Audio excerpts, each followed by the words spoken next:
Hello అందరికీ! ఈరోజు మన వీడియో తెలుగు వాళ్ళకి ఎంతో రుచికరమైన ఇన్స్టెంట్ బిసిబెళెబాత్ ఎలా తయారు చేసుకోవాలో చూసిద్దాం. ముందుగా కుక్కర్ పెట్టుకొని ఆయిల్ వేసుకొని తిరుగుబాత వేసి అలాగే కొంచెం అల్లం వెల్లుల్లి పేస్ట్ వేసి ఇప్పుడు వేగనిద్దాం.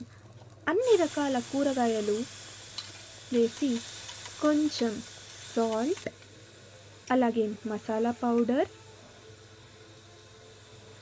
ఇప్పుడు ఇవన్నీ వేసి బాగా సాట్ చేసేద్దాం. అలాగే కొంచెం కొత్తిమీర,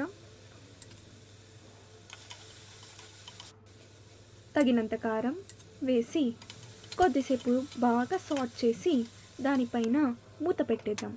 ఇప్పుడు అది బాగా సెమీ ఫ్రై అయ్యాక ముందుగానే నానబెట్టుకున్న బియ్యం అలాగే పప్పు అవన్నీ వేసేసి బాగా తగినంత వాటర్ వేసుకొని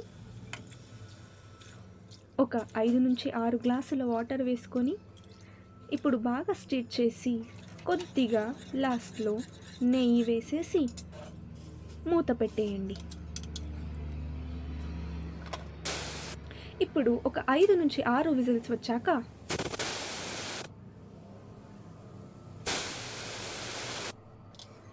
ఓపెన్ చేస్తే రెడీ అయిపోతుంది మన చకాచక్ 10 నిమిషాల ఈజీ అండ్ టేస్టీ బ్రేక్ఫాస్ట్ బిసిబెళెబాత్.